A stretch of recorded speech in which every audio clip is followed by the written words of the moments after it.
Welcome back. میں جاؤں گا حافظ محمد اویس نعیمی صاحب کی طرف.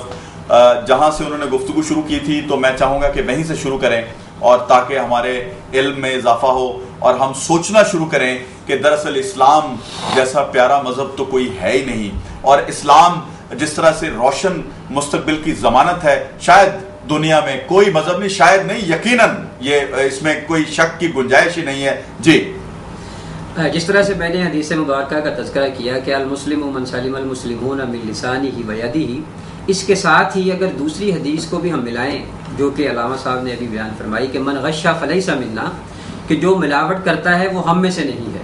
تو اب اگر دیکھیں جو ملاوٹ کر رہا ہے اسے دائرہ اسلام سے خارج قرار دیا گیا.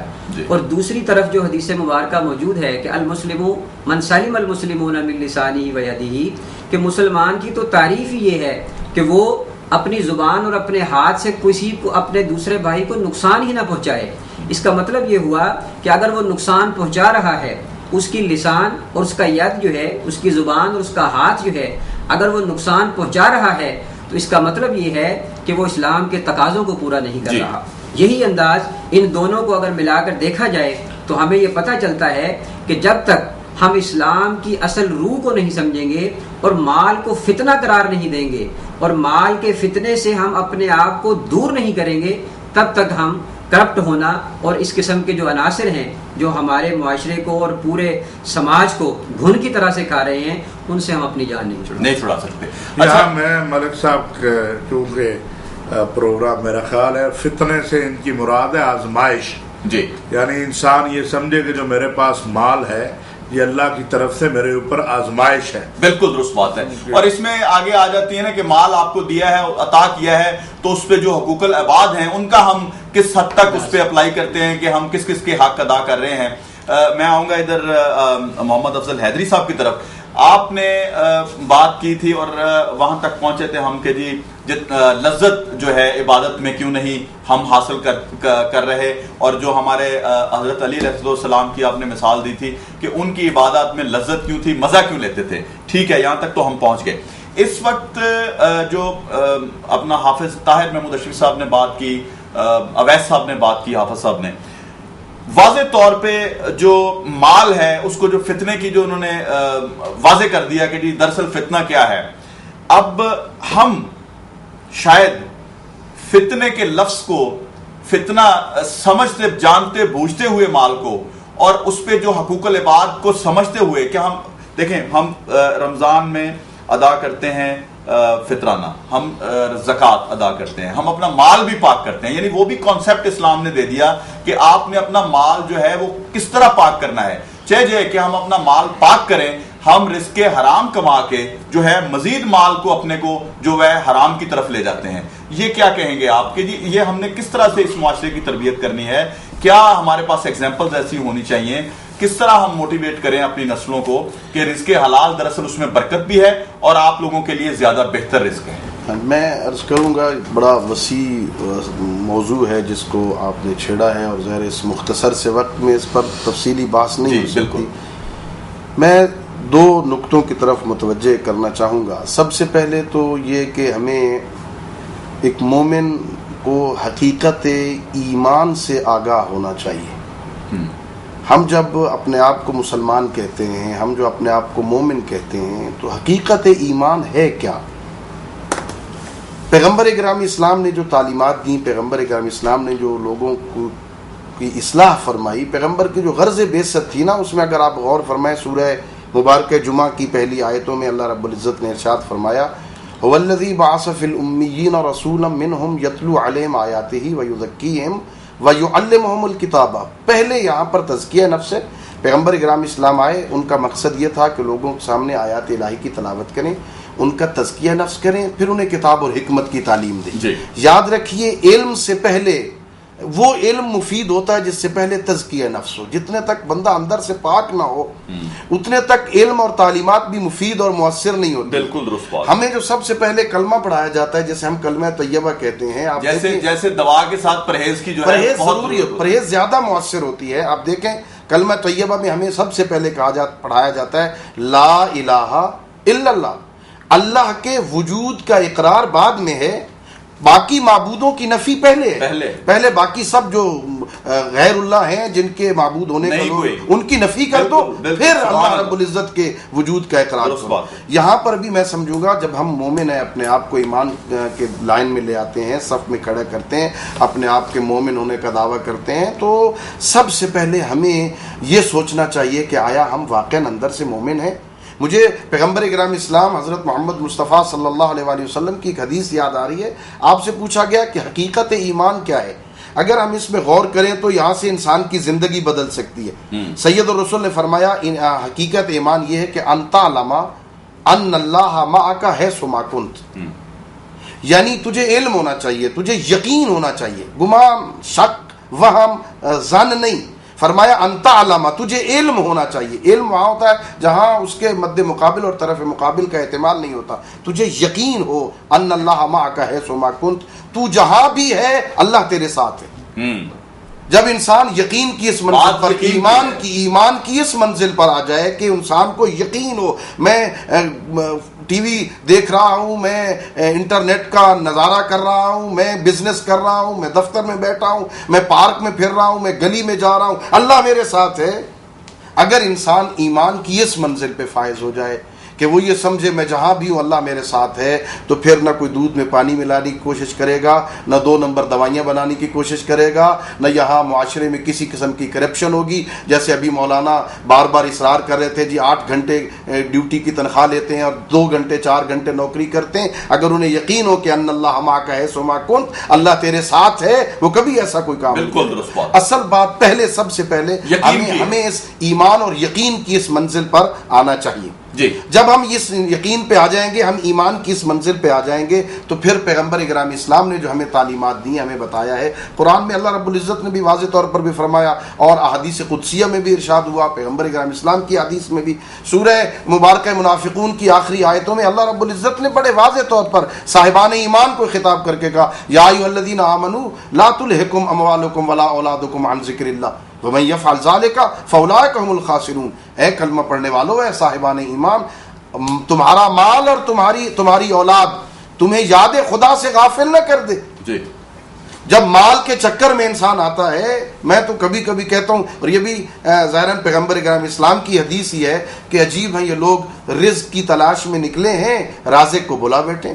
کیا بات ہے، بالکل درست بات۔ رزق کی تلاش میں نکلا ہے بندہ، اور یہ حلال و حرام کی تمیز کیے بغیر مال اکٹھا کرنے کے چکر میں ہے۔ اللہ رب العزت نے حدیث قدسی میں ارشاد فرمایا ہے، المال مالی، یہی یہاں سے غلط فہمی ہوتی ہے، جب بندہ یہ سمجھتا ہے یہ سب کچھ میرا ہے، یہ میں پیسے اکٹھے کر لیے، میں نے تجارت کر لی، میں کروڑ پتی بن گیا ہوں، میری کوٹیاں یہ میری ہیں۔ میں بڑے اپنے گفتگو میں دوستوں کو بتایا کرتا ہوں کہ بڑا عجیب انداز میں سمجھایا گیا بندے کو، اگر یہ بندہ مال تیرا ہوتا تو جاتے ہوئے ساتھ لے کے جاتا، آتے ہوئے ساتھ لے کے آتا، جاتے ہوئے تو ہاتھ کھول کے کافور ملا جاتا ہے تاکہ دیکھنے والے دیکھ لیں کہ یہ خالی ہاتھ جا رہا ہے۔ اللہ فرماتا ہے المال مالی، حدیث قدسی میں، یہ میرا مال ہے، تمہارا نہیں، یہ میرا مال ہے۔ جب انسان کو یقین ہو جائے کہ اللہ کا ہے، میرا نہیں، تو پھر اللہ خود فرماتا ہے کہ یہ وہ جو اغنیاء ہیں یہ میرے وکلاء ہیں، فقراء میرے عیال ہیں، پھر میرے مال کو میرے عیال پہ خرچ کرنے میں کوئی بخل نہیں، کوئی بخل نہیں۔ اچھا، بات ہے عمل کی، بات ہے یقین کی۔ یہاں مجھے ایک کال بھی یاد آ رہا ہے حضرت علی کا کہ اس سے امید رکھنے والا کبھی ناکام نہیں ہوا کرتا، اور ہمیشہ ناکامی اس کو ہوتی ہے جو دنیا سے ہمیشہ امید رکھتا ہے اور اس سے لو لگا کے رکھتا ہے۔ کیا کہتے ہیں آپ؟ اس میں تو کوئی شک نہیں ہے شمسی صاحب کہ رب تو بار بار بندے کو کہہ رہا ہے میرے پاس آ تو صحیح، اوے آ تو صحیح۔ کہا وقال ربکم ادعونی استجب لکم، تمہارا رب کہہ رہا ہے، تمہارا پالنے والا کہہ رہا ہے کہ میرے سے مانگو میں قبول کروں گا۔ جی، ان الذین یستکبرون عن عبادتی، جو میرا در چھوڑ کے بندوں کے در پر سجدہ ریز ہوئے ہوتے ہیں، ان سے مانگ رہے ہوتے ہیں، ان کا خیال ہے میں ان کو نہیں دے سکتا، وہ بندے دے سکتے ہیں، سیدخلون جہنم داخرین، میں ان کو ذلیل اور رسوا کر کے جہنم میں داخل کروں۔ کیا بات۔ جب رب مجھے یہ بتائیے شمسی صاحب، یہاں 5 لوگ بیٹھے ہوں، ان میں ایک سب سے بڑا سخی ہو، پتا ہو کہ یہ جو سخی ہے یار یہ ان 4 سے بڑا سخی ہے، اور یہ بات کو واپس بھی نہیں کرتا، فور مان بھی لیتا ہے، ان 4 کو کوئی پوچھے گا؟ سوال ہی پیدا نہیں ہوتا۔ تو جو سب کو، جو دینے والا سب کو وہ ہے. قرآن نے کیا کہا اللہ نے؟ قل اللہم مالک الملک، بادشاہوں کا بادشاہ، تؤتی الملک من تشاء، جس کو چاہتا ہے بادشاہت دے دیتا ہے، وتنزع الملک ممن تشاء، جس سے چاہتا ہے بادشاہت. ابھی اگر آج کا مسلمان اپنی آنکھیں کھولے، وہ دیکھے کہ وہ معمر قذافی، وہ حسنی مبارک، جن کے بارے میں کوئی تصور نہیں کر سکتا تھا کہ جناب ان کے سامنے سے گزر جائے گا، آج سسک سسک کے ایک مر رہا ہے، دوسرے کا جو حشر کیا لوگوں نے وہ آنکھوں پہ گھسیٹ کے لوگوں نے، وہ جن کے کپڑوں پہ مٹی نہیں کوئی لگنے دیتا تھا، جن کے پاس پسٹل بھی سونے کے تھے. درست. تو بات یہ ہے کہ رب کے ساتھ اپنا تعلق جو ہے وہ اتنا گہرا کریں.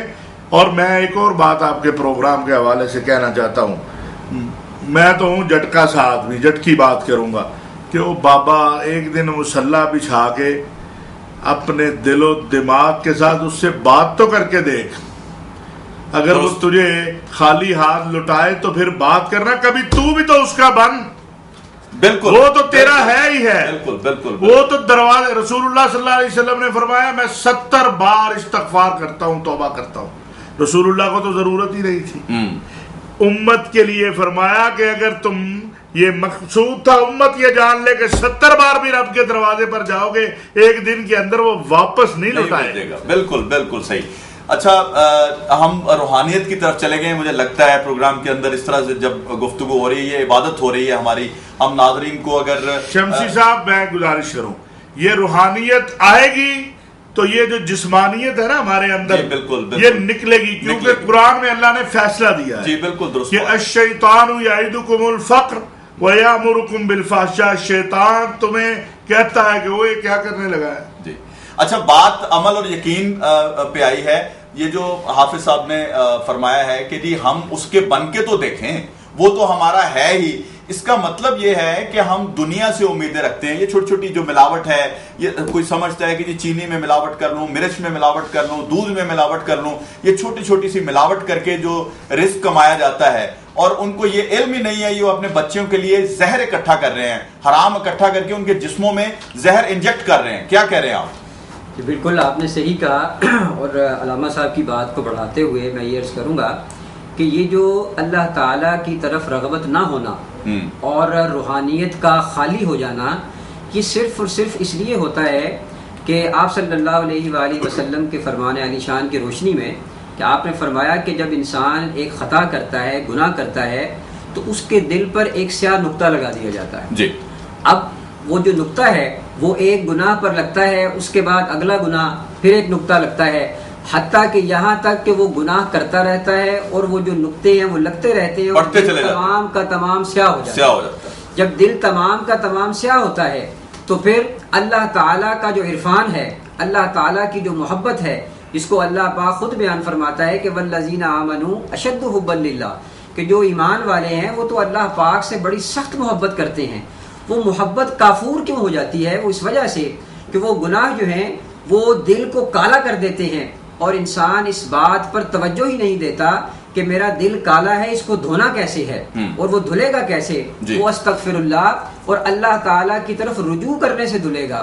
اللہ تعالیٰ کی طرف اپنے تمام کے تمام معاملات کو سمیٹنے کی طرف ملے گا کہ اللہ تعالیٰ کا توکل ہمارے دل میں آ جائے، اور ہم یہ کہیں کہ یہ جو ظاہری اسباب ہیں یہ صرف اور صرف وسیلہ بن رہے ہیں.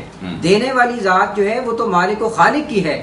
ہمارا معاملہ یہ ہے کہ ہم جو ظاہری اسباب ہیں ہم انہیں ہی دراصل اصل معاملہ سمجھ لیتے ہیں، جس کی وجہ سے اللہ پاک سے دوری ہے، اور ان گناہوں کے بڑھنے کی وجہ سے جو دل کی سیاہی ہے وہ اللہ پاک کی طرف مائل نہیں ہونے دیتی.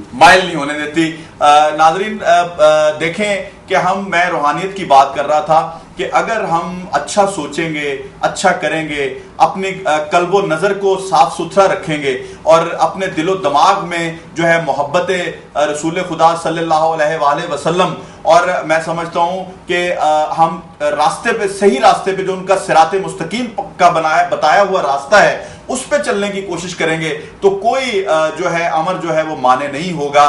ایک بریک ہے، واپس آتے ہیں، یہیں سے سلسلہ شروع کریں گے.